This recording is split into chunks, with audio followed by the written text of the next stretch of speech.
Ini poin pokoknya. Mengapa sih umat Islam itu cukup hanya misalnya dengan bersyahadat saja dipandang sudah berislam, lalu berbuat baik? Kenapa mesti ada sholat?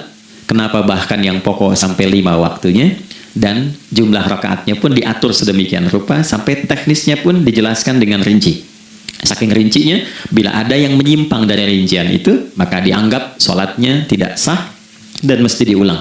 Shallu kama ra'aitumuni usolli, sholatlah kalian seperti kalian persis melihat aku menunaikan sholat. Dan dalam sholat inilah kemudian ada sanad yang tersambung secara ketat sampai-sampai dalam hadis Muslim nomor hadis 397. Demikian di Al-Bukhari juga diabadikan di nomor hadis 757 oleh sahabat Abu Hurairah. Sanadnya tersambung kepada Khalad bin Rafi Az-Zuraiti, seorang yang sholat di samping Nabi tapi bermasalah sholatnya, lalu Nabi meminta beliau untuk mengulangi sholatnya sampai 3 kali peristiwa itu, hingga beliau berkata, ya Rasulullah au kama qala alimni ma uhsinu ghairah, ya Rasulullah tolong ajarkan kepadaku karena aku tak punya pengetahuan lebih dibandingkan dari apa yang telah aku kerjakan. Nah, dari dasar ini melahirkan satu pertanyaan kritis, ya, dan juga perlu argumentasi yang kuat secara syariah mengapa kita menunaikan ibadah sholat. Baik teman-teman sekalian, karena waktu kita sangat padat, ya, kita manfaatkan sebaik-baiknya. Saya mohon izin kajian kita akan lebih fokus kepada inti materi sehingga manfaatnya lebih banyak kita dapatkan. Sholat satu-satunya amalan di dalam Islam yang mencakup 4 bagian pokok dalam beragama.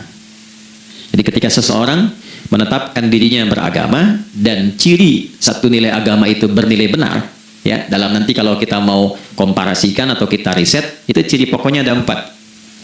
Satu, ada aspek namanya aspek keyakinan, ya, tauhid atau akidah. Nggak mungkin kan beragama kalau nggak yakin, ya, karena itu pasal 29 ayat kedua itu mengandung nilai keyakinan. Negara menjamin kemerdekaan tiap-tiap penduduk untuk memeluk agamanya masing-masing dan beribadah menurut agama dan kepercayaannya itu. Ya, jadi nggak mungkin kita bisa menghasilkan nilai kepercayaan dan ibadah kalau tidak ada unsur keyakinan. Atau bahasa kitanya disebut dengan iman. Iman itu nanti juga dipaku dalam setiap nilai kebangsaan di konteks Negara Kesatuan Republik Indonesia. Ini yang paling membahagiakan. Jadi mau jadi pegawai apapun itu syarat, ya, salah satu syarat yang melekatnya beriman dan bertakwa kepada Tuhan Yang Maha Esa, gitu kan? Ya, satu, agama dianggap benar kalau ada doktrin keimanan, ada akidah, ada tauhidnya. Yang kedua, ada ibadahnya. Ya, sebagai pembuktian kita beriman, buktinya apa? Ya kan? Saya beriman kepada Tuhan, kita tetapkan, misalnya Allah. Apa pembuktian keberimanan kita kepada Allah? Ya, kan pembuktiannya itu mesti diwujudkan dalam bentuk sikap. Sikap itulah yang disebut dengan ibadah. Nah, konsepsi ini ada di Quran surah ke-20 Thaha di ayat ke-14. Innani anallahu la ilaha illa ana fa'budini. Ya, sungguh aku tegaskan bahwa akulah Allah, satu-satunya Tuhan yang layak dipertuhankan dan disembah. Ketika Anda mempertuhankan aku, fa'budni, maka buktikan kebertuhananmu kepadaku dengan menyembahku. Karena itu namanya Allah punya 2 arti. Satu yang dipertuhankan, kan? Ilahun wahid. Yang kedua yang disembah. Ya, jadi yang dipertuhankan dan disembah. Oke. 3.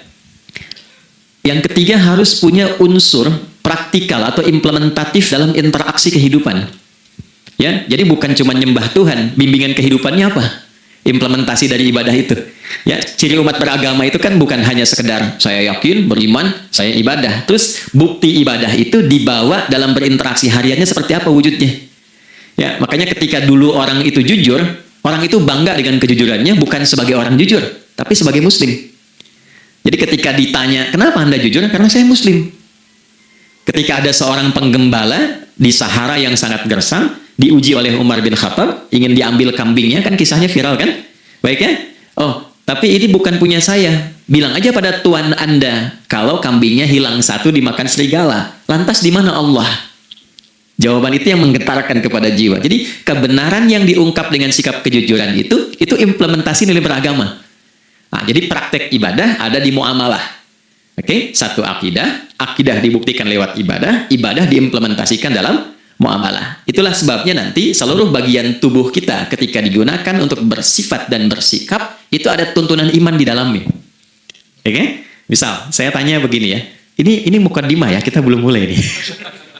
Saya tanya gini, apa fungsi mata? Tuh kan, sudah keliru kan? Nah, kalau hanya melihat, hewan juga melihat. Ya, coba kambing melihat, ya kan? Elang melihat. Lalu apa bedanya fungsi mata kita dengan mata hewan? Ternyata ketika kita meriset ayat-ayat Al-Quran terkait dengan fungsi tubuh kita, itu rata-rata dibuka dengan iman dulu. Quran surah 24, surah Cahaya, ayat 30 untuk laki-laki, 31 untuk perempuan. Qul lil mu'minin.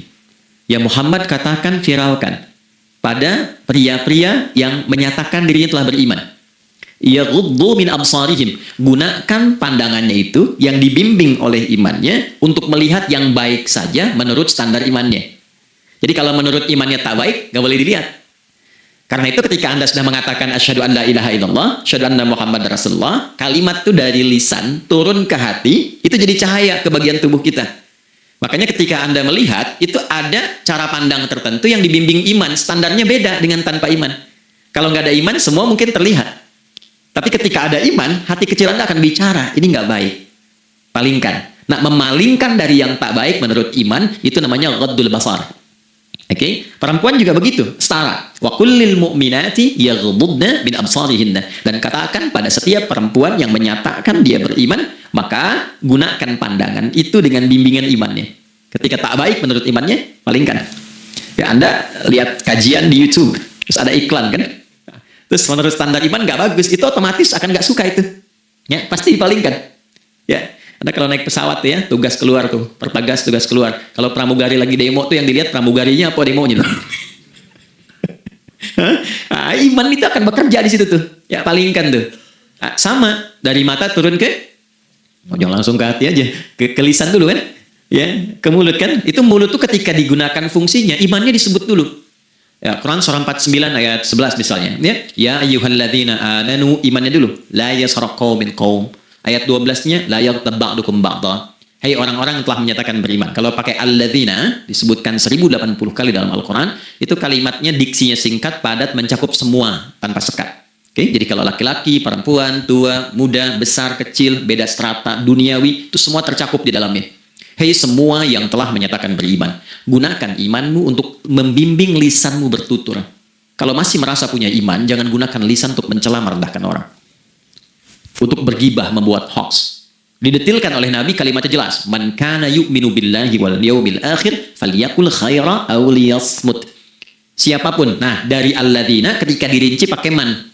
Ya, man itu bentuk tunggal, ya, personal, tapi maknanya general. Jadi kalau Anda, saya, kita baca ayat atau hadis ada man, posisikan Nabi sedang bicara ke kita. Ya, hei Adi Hidayat, posisikan Nabi bilang gitu tuh. Kalau engkau merasa beriman sama Allah dan yakin dihisab di hari kiamat, jaga lisanmu. Katakan yang baik dengan bimbingan imanmu, tak mampu engkau diam. Jadi cukuplah suami istri itu menggunakan satu hadis ini, pasti sakinah itu muncul dalam kehidupan rumah tangganya. Ya, itulah sebabnya kenapa sakinah didahulukan dibanding mawaddah. Hati-hati ya, Mbak, walaupun namanya sakinah, nggak ada ini, nggak akan datang tuh ketenangan tuh. Ya, ada yang tahu nggak rahasianya? Kenapa sakinah duluan dibanding mawaddah? Ya, 5 juta. Ya, waktu habis, karena padat sekali. Maddah, jamaknya mawaddah, rasa kasih yang tumbuh dari pemberian materi. Jadi kalau rumah tangga itu ingin cenderung pada kebahagiaan, boleh berbagi dengan materi.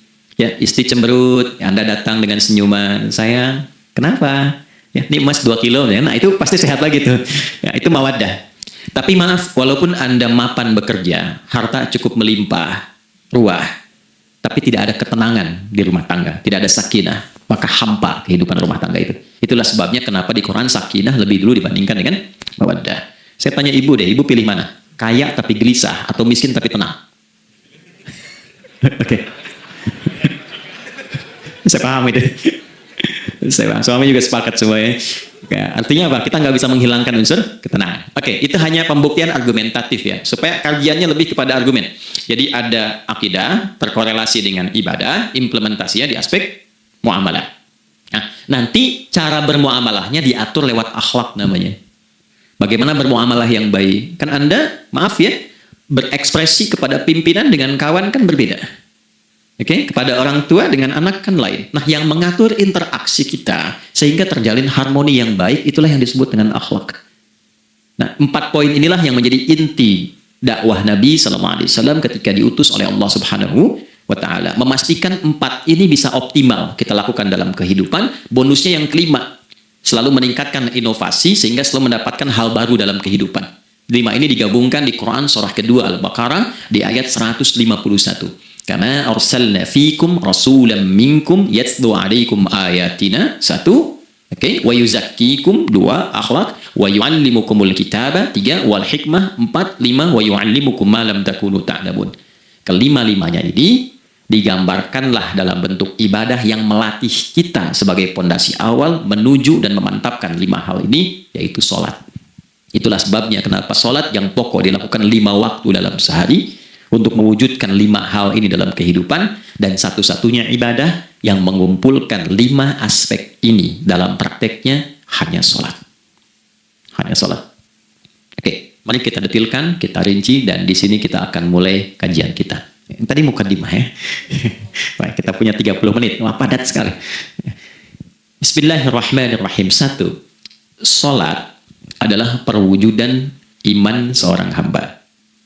Karena itulah kalimat sholat pertama kali disebutkan dalam Al-Quran, itu letaknya setelah kalimat iman. Al-Baqarah ayat 3. Alladzina yu'minuna bil ghaibi wa yuqimunas sholat. Orang-orang yang telah menyatakan beriman dan konsisten menjaga imannya. Beda alladzina amanu dengan yu'minun. Amanu telah beriman. Tapi kalau dia komitmen dan konsisten terus menjaga imannya sampai saat dia berpulang pada Tuhannya, maka berubah nanti bentuknya kalau di bahasa Arab jadi mudhari'. Kalau di bahasa Inggris kan itu punya 3 arti. Present, continuous, and future. Jadi kalaupun sekarang terus berlangsung sampai masa depan pun saya tetap akan beriman. Nah, pembuktian untuk menjaga iman itu pembuktian utamanya pada sholat. Itulah sebabnya satu-satunya amal ibadah dari rukun Islam yang 5 itu, ya, satu-satunya amal ibadah yang disebut iman dalam Al-Quran hanya sholat. Teman-teman boleh buka Quran surah kedua Al-Baqarah di ayat 143. Ya, di pertengahan ke ujung ayatnya. Saya percepat. Wa ma kana Allahu liyudhi'a imanakum. Dan Allah gak akan pernah menyia-nyiakan sholat seseorang yang dikerjakan karena imannya. Ayat ini turun, ketika ada terjadi pergantian arah kiblat. Dari yang tadinya semula ke Masjidil Aqsa, lalu berputar 180 derajat, beralih ke Masjidil Haram. Nabi sedang berada di luar Madinah. Madinah tempo dulu, wilayahnya nggak seluas cakupan sekarang. Ya, kalau diilustrasikan, area sekitaran Masjid Nabawi sekarang itulah Madinah lah. Di luar itu sudah di luarnya. Nah, Nabi sedang sholat, riwayatnya banyak menyebutkan ada yang mengatakan zuhur, ada asar, ada maghrib. Di pertengahan itu turunlah Al-Baqarah ayat 144. Qad nara taqalluba wajhika fis sama' falanuwalliyannaka qiblatan tardaha fawalli wajhaka syatral masjidil haram. Maka berputarlah dengan turunnya ayat ini 180 derajat menghadap ke arah Masjid Al-Haram. Problemnya adalah ketika Nabi dan pengiring beliau kembali ke Madinah, area Masjid Nabawi, kan nggak semua masyarakat ikut. Maka virallah informasi itu bahwa kiblat telah beralih ke kiblat awal, yaitu Ka'bah Al-Musyarrafah. Maka penduduk panik pada saat itu. Status sholat kami yang tadi dikerjakan bagaimana? Karena sudah nggak bisa diulang, sudah pindah waktu. Maka turunlah kemudian firman Allah yang Al-Baqarah 143 itu, wa ma kana Allahu liyudhi'a imanakum.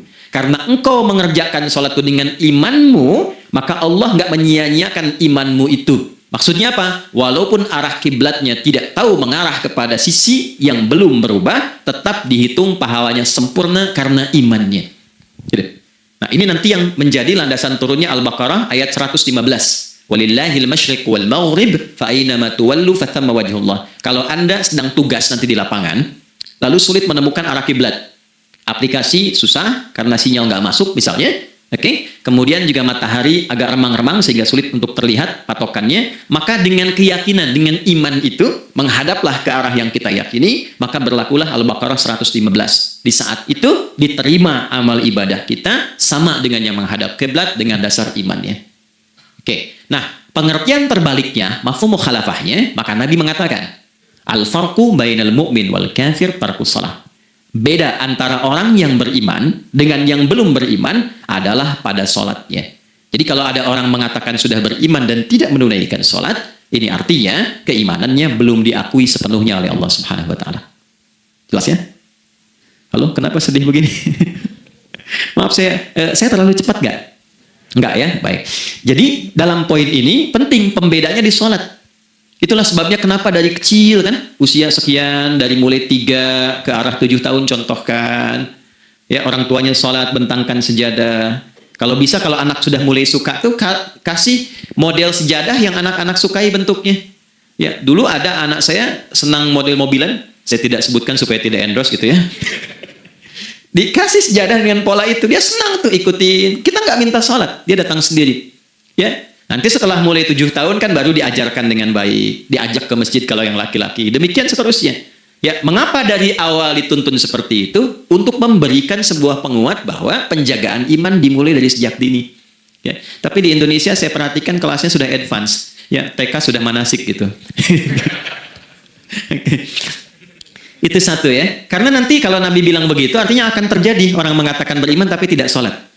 Ya, makanya keras dari awal Nabi katakan bahwa pembeda antara orang yang beriman dengan yang baru klaim beriman itu pada sholatnya. Ya, pada sholatnya. Mengerjakan sholat, maka sah status imannya. Tidak menunaikan sholat, maka bermasalah imannya. Itu poin yang pertama. Yang kedua, teman-teman sekalian, ibadah. Kita lanjut ya. Sholat adalah bagian pokok terpenting dari ibadah. Nah, di sini kita akan mulai membuka sedikit rahasia terkait dengan aspek ibadah ini. Teman-teman sekalian, ternyata sholat ini ketika oleh Allah diturunkan dalam Al-Quran, dalam konteks penunaian ibadah, bukan berarti hanya mengkoneksikan atau mengkorelasikan hubungannya dengan iman saja, bukan. Karena saya beriman, saya buktikan ibadah nyembah Allah lewat sholat. Dalilnya Quran surah ke-20 ayat 14. Innani anallah la ilaha illa ana. Aku tegaskan akulah Allah, nggak ada Tuhan yang layak dipertuhankan dan disembah kecuali saya. Fa'budni, kalau Anda telah menyatakan beriman padaku, buktikan keberimananmu dengan menyembah saya dalam ibadah. Bentuknya bagaimana ya Allah? Teruskan ayatnya. Wa aqimis sholata. Tunaikan sholat sebagai bukti ibadah. Itu li dzikri, sebagai zikir kepadaku. Jadi korelasi antara ibadah dengan iman sudah kita sebutkan dalilnya. Sekarang ibadahnya tersendiri ketika ditunaikan. Apa manfaat dari ibadah itu? Mengapa mesti ada 5 waktu? Dan apa turunan manfaatnya dalam kehidupan kita? Kalau kita mengerjakan itu, dampaknya kepada kehidupan kita apa? Nah, inilah indahnya di dalam Islam, dijelaskan dalilnya, diberikan contohnya, diberikan alasannya, dan yang paling indah, diberikan penjelasan dengan detail tentang manfaat-manfaatnya. Ini tidak ditemukan di dalam konsep keyakinan manapun. Kalau teman-teman boleh mau riset, silahkan. Ada nggak satu keyakinan agama tertentu yang dari ibadahnya itu diatur? Cara memulainya, bacaannya, detailnya, manfaatnya, waktunya, sampai dengan hasilnya, sampai kiamatnya. Ini menunjukkan bukan karya manusia. Bukan karya manusia. Kalau karya manusia, setiap orang bisa buat itu. Ya, ketika ini menunjukkan bukan karya manusia, maka pertanyaannya dengan cara apa lagi Allah memberikan pembuktian pada kita bahwa Ia Tuhan yang hak yang harus kita sembah. Kalau sudah paham, mari kita rincikan turunan tentang sholat ini. Kita mulai satu-satu teman-teman sekalian dari waktu sholat. Seperti kita ketahui, waktu sholat ada 5. Tapi yang sering kita dapati dari yang 5 ini tidak semua orang mengetahui tentang makna dari nama dan pembagian di waktu ini. Yuk kita mulai rincikan. Sholat yang pertama namanya apa? Gak usah khawatir, menang gak dapat hadiah kalau benar. Salah juga keterlaluan. Oke, 1, subuh. Dia satu-satunya nama sholat yang punya 2 nama ya. Subuh dan fajar. Oke, Pak Fajar, Pak waktu sholat. 2, zuhur. 3, asar.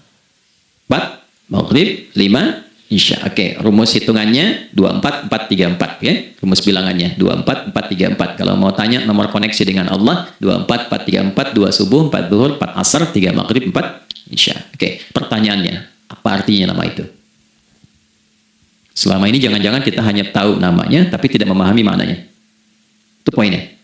Oke, sekarang mari kita mulai. Izin saya tidak punya kemampuan untuk menuliskan, ya, karena memang saat ini terbatas. Tapi kalau diperkenankan, bisa kita coba uraikan sedikit. Baik. Ya, bismillah. Jazakallah khair. Mohon fokus baik-baik karena waktunya tinggal 21 menit lagi. Izin saya pastikan dulu ya supaya terlihat dengan baik. Ibu kelihatan di sana? Saya kira itu hanya di Sumbawa Barat. Ternyata di Pertagas pun perempuan-perempuannya imannya luar biasa. Maksudnya belum saya tulis sudah kelihatan. Imannya luar biasa. Oke, kita mulai dari yang pertama ya. 5 waktu sholat. Kita mulai dari 1 dulu. Subuh, teman-teman saya turunkan dulu ya. Izinkan saya tulis pakai bahasa Arab dulu supaya gampang. 1, dia punya 2 nama. Yang ke Arab ya, kalau yang gini yang ke Hindi. Anda yang di admin di komputer pasti tahu.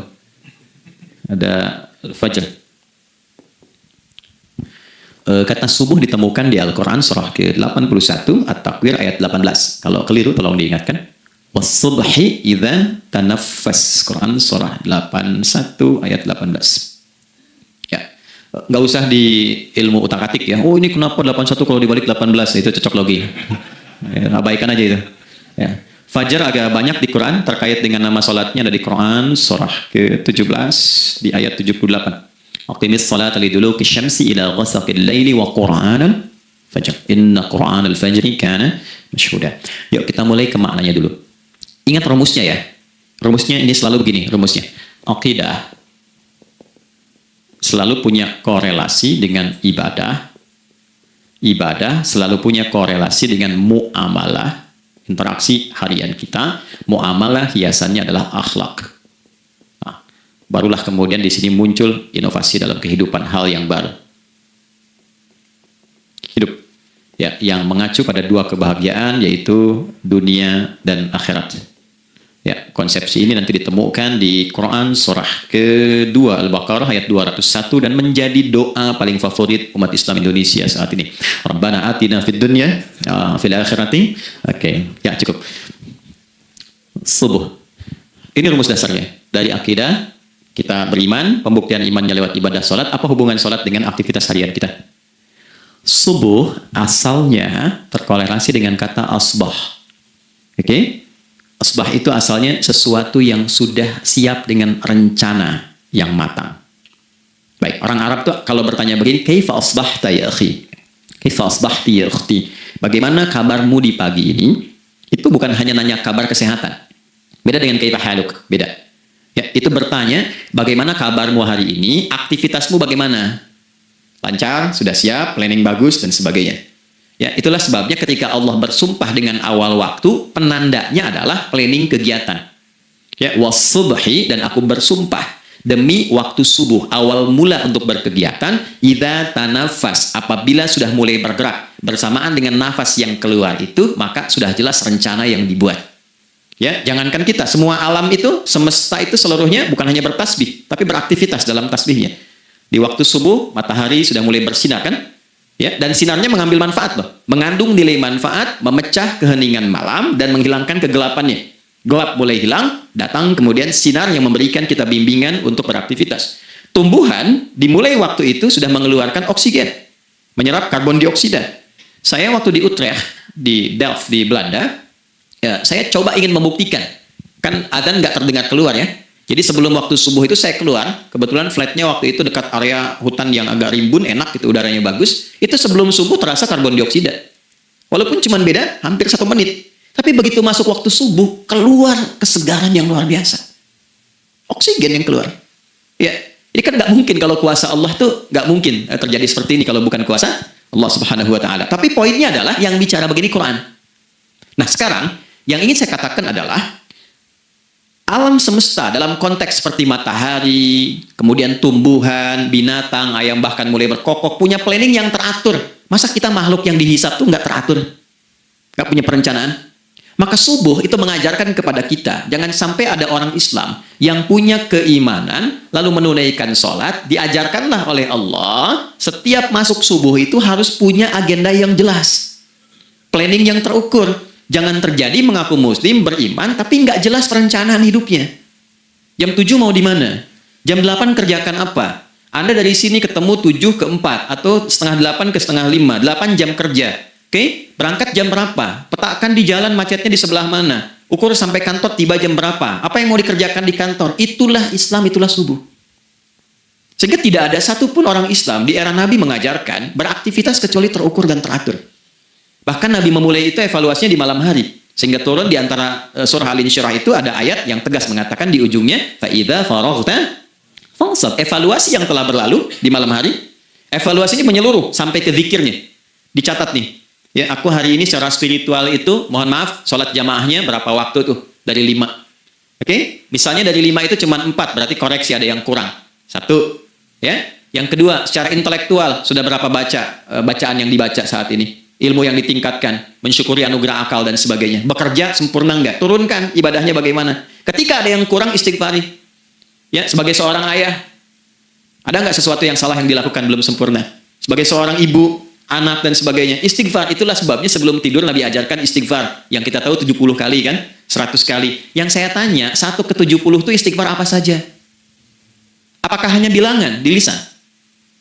Atau dari lisan diingatkan oleh pikiran, ditembuskan ke hati? Istighfar sebagai seorang ayah yang kurang maksimal melihat anak dengan baik. Anda boleh punya jabatan di kantor, boleh direktur, boleh manajer, boleh macam-macam. Tapi ketika Anda pulang, Anda seorang ayah. Saya di Timur Tengah disebut syekh, di sini dipanggil kiai, dipanggil ustadz. Pulang ke rumah, anak saya nggak kenal itu semua. Anak saya nggak peduli itu semua. Belum pernah seumur-umur saya mengajar. Lalu saya pulang, anak saya menunggu depan pintu dan memanggil, kiai. Dia ingin ayahnya. Kenapa nggak kita hadirkan istighfar pertama kita itu karena kita kurang perhatian? Kurang perhatian kepada anak misalnya. Saya kalau pulang tengah malam dan semua tertidur, saya lihat satu-satu. Perbaiki cara tidurnya, doa, lihat satu-satu, minta ampun sama Allah. Dan ya kadang sebelum mengalirkan air mata kita nggak bisa tidur karena nggak tahu nanti ketemu lagi nggak di akhirat. Itu poin yang paling penting. Nah, jadi istighfar pertama itu untuk diri kita ketaatan pada Allah, untuk diri kita sebagai anak pada orang tua, sebagai suami punya tanggung jawab istri atau sebaliknya, demikian seterusnya. Nah itu kalau sudah kita bisa lakukan, dievaluasi, direncanakan besoknya. Fa idza faraghta fansab, direncanakan lagi yang berikutnya, besok mau ngapain, tulis malam. Kalau kita biasakan begitu, tidurnya enak. Karena nggak ada beban, damai hidupnya. Dengan teman damai kalau ada perselisihan sebelum tidur.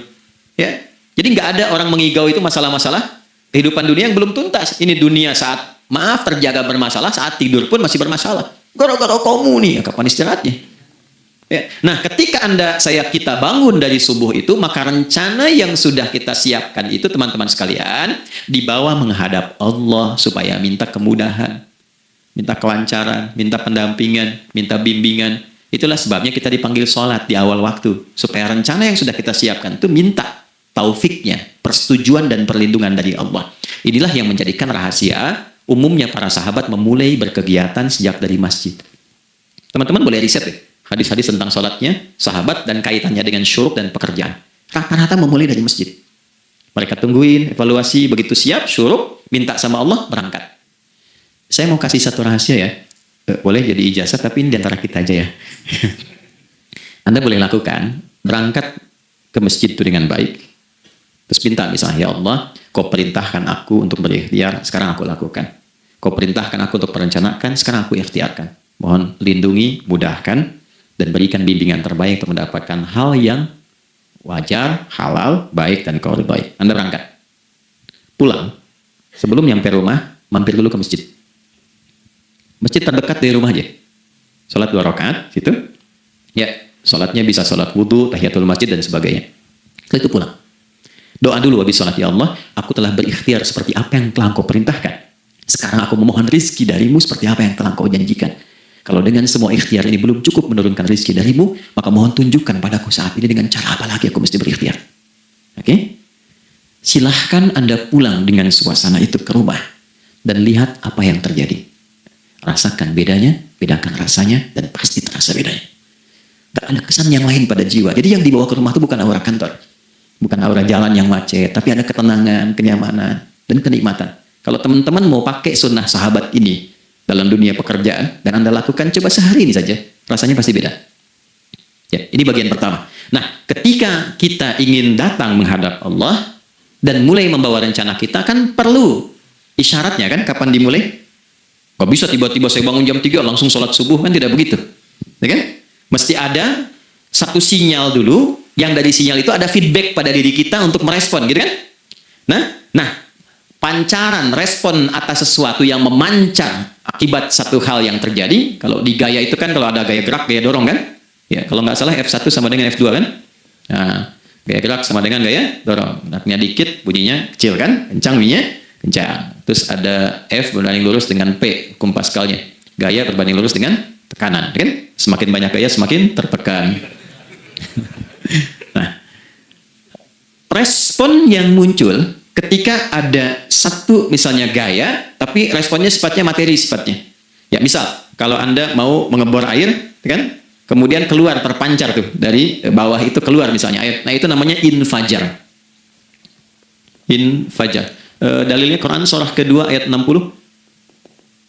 Wa idzistasqa Musa liqaumihi faqulna idrib bi'asakal hajar fanfajarat minhu 12 aina. Nabi Musa kata Allah itu kaummu 12 suku minta mata air dan nggak tanggung, setiap sukunya minta satu, katanya supaya nggak rebutan.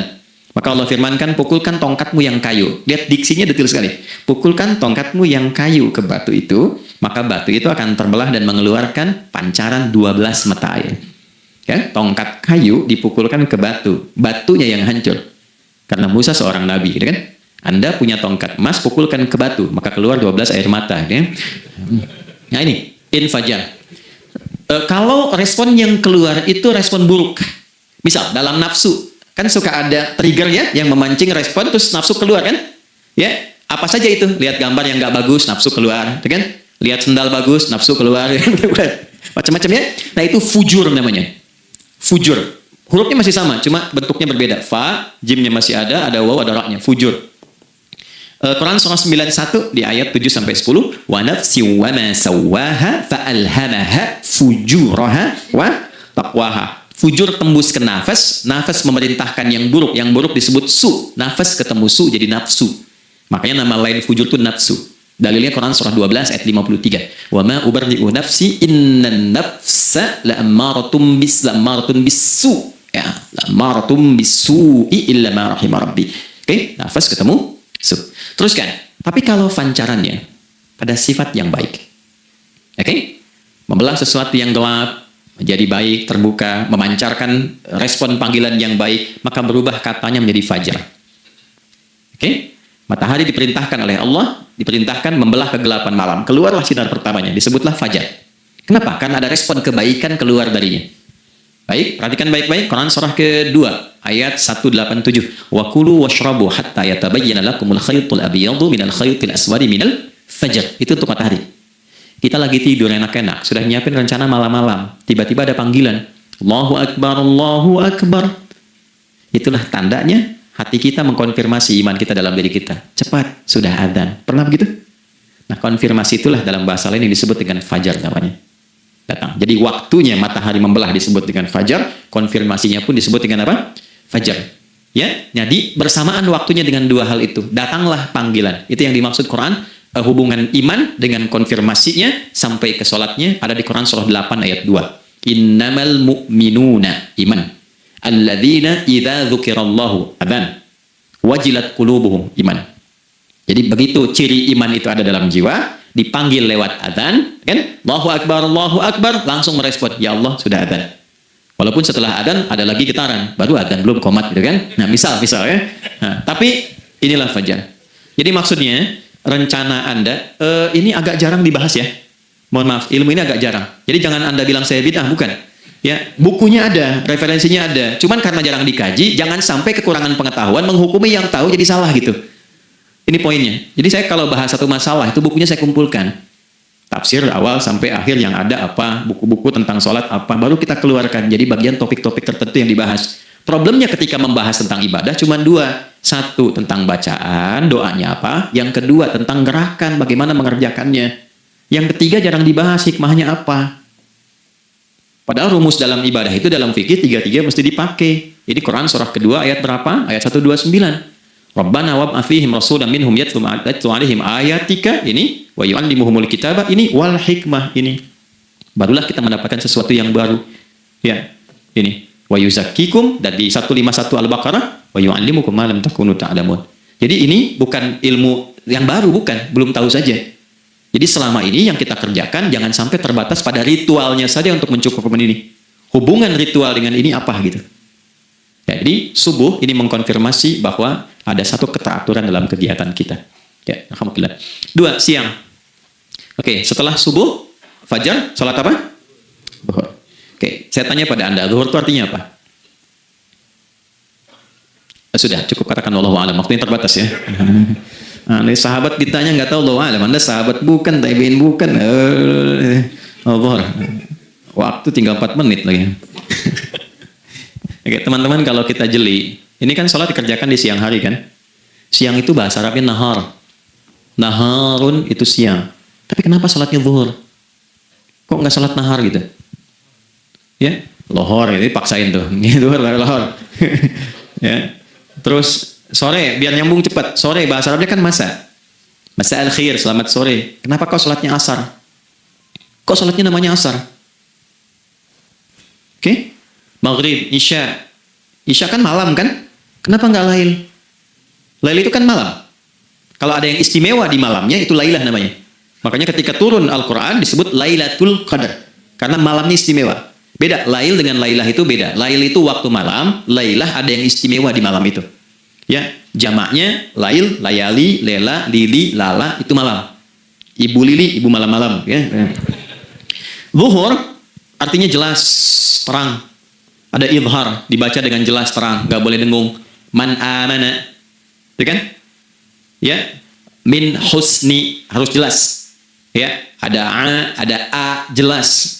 Zuhur kenapa disebut zuhur? Untuk evaluasi kegiatan kita dari setengah hari. Sudah jelas belum hasilnya? Ya, Anda punya rencana di sini, evaluasi di siang. Jelas gak hasilnya? Pekerjaan Anda yang sekarang diamanahkan dari pagi jam 7 sampai sekarang, evaluasi dulu. Dicek, jangan cuma ditinggalkan. Oke, saya sedang kerjain, tinggalin dulu sholat. Bukan begitu. Ketika akan sholat, Anda cek dulu. Dari ke siang itu tengah hari, bagaimana hasilnya? Ada yang perlu disempurnakan nggak? Ya, ketika ide-idenya mulai mentok, ada yang belum selesai, datang dulu sholat, tenang lagi. Saat tenang itulah dirumuskan kembali pelan-pelan. Kan lumayan dari jam 12 sampai jam 1. Diisi dengan baik, dilihat. Itu baru dunia ini. Kan kita ngejar ini juga. Karena nanti ayat 200-nya, ada yang cuma ngejar ini. Wa minan nasi may yaqulu rabbana atina fid dunya. Bukan, kalau nggak hafal diam aja. Wa minan nasi may yaqulu rabbana atina fid dunya wa ma lahu fil akhirati min khalaq.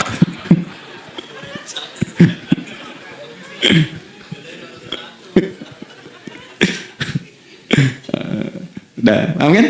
Dan di antara manusia ada yang fokusnya hanya dunia yang dikejar.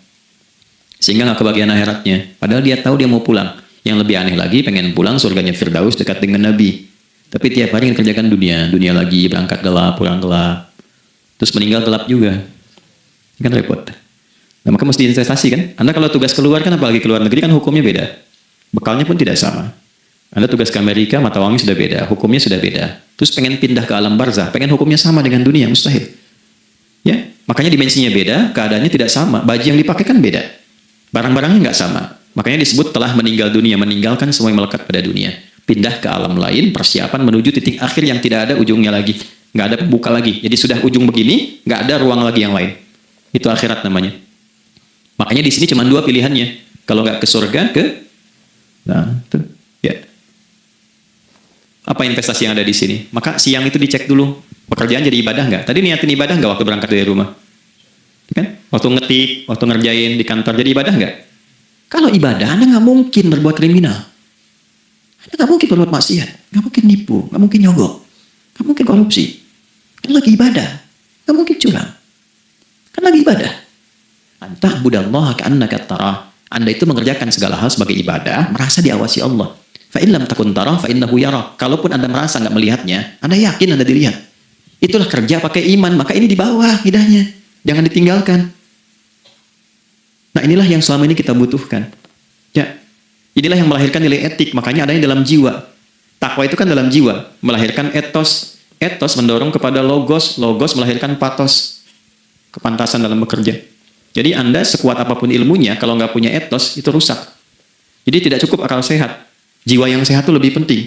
Banyak orang akalnya, ingat, akal itu tidak memberikan perintah. Dia hanya merumuskan satu instruksi dalam jiwa supaya mudah dilakukan dan dieksekusi oleh fisik. Jadi akal yang sehat itu seberapa pandai ilmunya, seberapa cepat mengeksekusi perbuatan. Tapi kalau yang dieksekusi itu dari perintah nafsunya, masalah. Habis saja waktunya tuh. Ya. Ini gimana ini? Tolong jawab loh. Nah, teman-teman karena sudah habis waktu jam 1, kita baru duhur ini. Nah, yang paling menarik itu gini, yang paling menarik kalau ada orang belum sadar sampai duhur tentang akibat kehidupan ini, maka muncullah asar. Apa asar itu? Kenapa mesti disebut dengan asar? Dan apa manfaat istimewanya asar kepada jiwa kita? Itu di kesempatan lain kita akan bahas. Teman-teman, waktunya sudah habis. Ya, saya menghargai Anda, kan tidak boleh juga saya ngajarkan tapi mengambil yang sesuatu yang tidak tepat ya. Kita buktikan keimanan kita dengan mengerjakan amanah pekerjaan di tempat ini dengan baik, waktu digunakan dengan baik. Kita saling mendoakan supaya semua kita dijaga oleh Allah Subhanahu wa taala. Maafkan saya, lain kesempatan kita berjumpa kembali untuk melanjutkan apa yang telah kita bahas hari ini. Mari kita berdoa, semoga doa kita diterima oleh Allah Subhanahu wa taala. اللهم تقبل منا إنك أنت السميع العليم وتب علينا إنك أنت التواب الرحيم نحمدك كما علمتنا أن نحمدك ونشكرك شكرا كما علمتنا أن نشكرك أنت المقدم وأنت المؤخر بيدك الخير إنك على كل شيء قدير. Ya Allah, kami memujimu seperti Engkau mengajarkan kami untuk memuji dan bersyukur atas segala nikmat-Mu seperti Engkau bimbing kami untuk mensyukuri segala nikmat-Mu. Allahumma salli wa sallim wa barik ala habibikal karim rasulikal mustafa al-amin sayyidina Muhammadin wa ala alihi wa sahbihi ajma'in. Ya Allah, anugerahkan kami kemampuan untuk terus bersalawat pada Rasulullah, sehingga dengan itu kami mendapatkan kemampuan yang baik untuk meneladani kemuliaan beliau dalam beraktivitas kehidupan. Rabbana la tada' lana fi maqamina hadza dhanban illa ghafarta. Ya Allah, jika ada pendosa hadir di ruangan ini atau terhubung dalam kajian ini, maka jangan biarkan ya Allah ia meninggalkan tempat ini dan kajian ini kecuali Engkau telah ampuni seluruh dosa-dosanya. Wala hamman illa farajtah. Ya Allah, jika ada satu di antara kami yang menghadiri kajian ini membawa kegelisahan, maka mohon tenangkan keadaan hatinya. Wala asiran illa yassartah. Jika ada yang sedang diliputi oleh kesulitan, maka mudahkan, ringankan, dan hilangkan seluruh kesulitannya. Wala maridan illa syafaitah. Dan bila ada di antara kami yang diuji dengan penyakit, maka mohon angkat dan sembuhkan penyakitnya. Rabbana atina fid dunya hasanah wa fil akhirati hasanah wa qina adzabannar. Wa sallallahu ala sayyidina Muhammad wa ala alihi wa sahbihi ajma'in. Wa akhiru da'wana subhanakallahumma rabbana wa bihamdika nashhadu an la ilaha illa anta nastaghfiruka wa natubu ilaik. Walhamdulillahi rabbil alamin. Nasrullah fatun qarib wa basyiril mu'minin. Terima kasih untuk semuanya. Mohon maaf kami langsung pamit. Assalamualaikum warahmatullahi wabarakatuh. Semoga kajian ini bermanfaat dan menambah semangat kita untuk memulai setiap pekerjaan dengan amalan yang diridai Allah. Jangan lupa like, share, dan subscribe agar semakin banyak yang mendapatkan manfaat. Wassalamualaikum warahmatullahi wabarakatuh.